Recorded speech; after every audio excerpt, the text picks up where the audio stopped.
Today, we're going to talk about a man whose invention literally changed the face of modern warfare forever. Mikhail Kalashnikov. Now, his name is basically synonymous with one of the most famous rifles on the planet, but the man himself, he was way more complex than the weapon he created.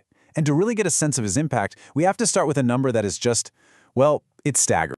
100 million. Just let that sink in for a second. That's the estimated number of AK-47s out there in the world as of 2009. It's an absolutely mind-boggling figure, and it tells you just how common this weapon is. But how on earth did we get here? And there it is, the Automat Kalashnikov, model 1947. You probably know it as the AK-47. Simple, tough as nails, and incredibly effective. It's a true icon of the 20th century. But who was the guy who dreamed this thing up? Well, his story is not what you'd expect at all. To really understand the creator, we have to go right back to his beginnings. And his early life was just full of these stark contradictions that really shaped his entire way of looking at the world. Okay, this is where it gets really interesting, because you see this incredible duality in him. On one hand, Kalashnikov was the son of peasants, the 17th of 19 kids. His family was labeled kulaks by the Soviet state, which basically meant they were slightly wealthier peasants. And for that, they were deported to Siberia and the government took everything they owned. But then, on the other hand, he wasn't just some kid who was good with machines. He actually dreamed of being a poet, and he wrote his whole life, even published 6 books of poetry. So you've got to be asking, right? How does a poet from a family that the state basically crushed end up becoming a national hero and a weapons designer? Well, the answer, like it was for so many in his generation, was the Second World War. So here's how it all went down. In 1938, Kalashnikov gets drafted into the army. A few years later, in 41, he's a tank commander and gets badly wounded in the Battle of Bryansk. And it was while he was lying in the hospital, recovering, that he heard all these other soldiers complaining constantly about their rifles. They jammed all the time, they were unreliable, and that was it. That was the spark. Right there, in that hospital bed, he decided he was going to build a better gun for the common Soviet soldier. And that one decision, it completely changed his life. It set him on a brand new course, one that would lead directly to his most iconic creation. This is a really cool way to see his journey as a designer.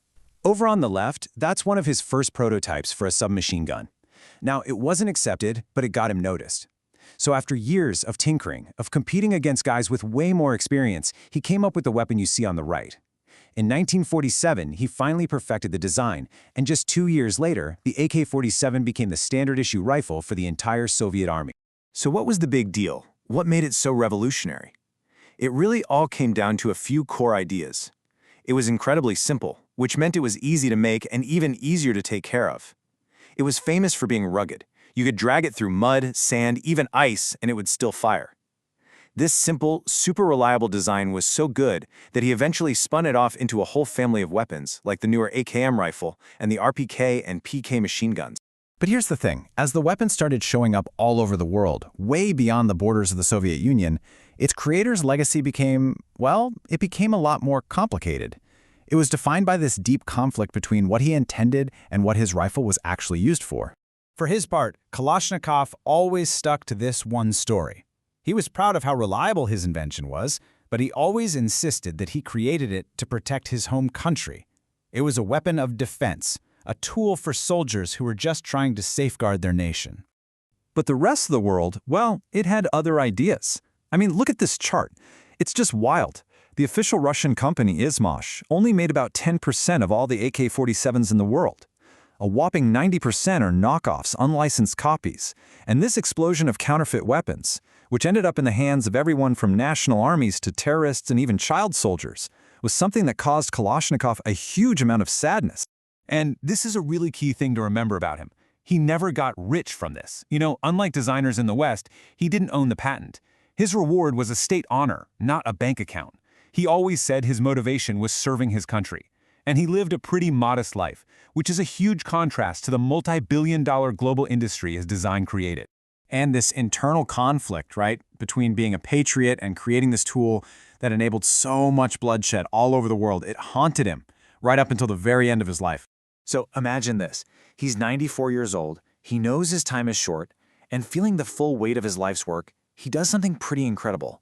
He writes this deeply personal letter to Patriarch Kirill, the head of the Russian Orthodox Church, and he just pours out all this spiritual pain that had been plaguing him for years.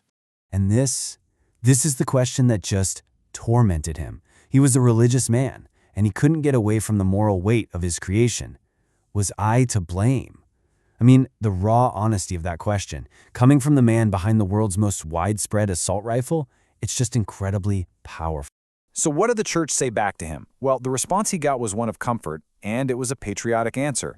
The patriarch wrote back and assured him that the church has a very clear position. When a weapon is made to defend the motherland, the church supports both its creators and the soldiers who use it. He was, the patriarch said, an example of true patriotism.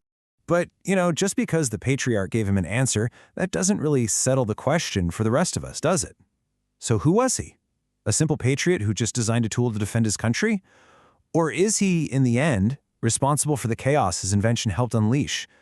The story of Mikhail Kalashnikov really leaves us with this huge, unanswered question about invention, our intentions, and the consequences we can never fully predict.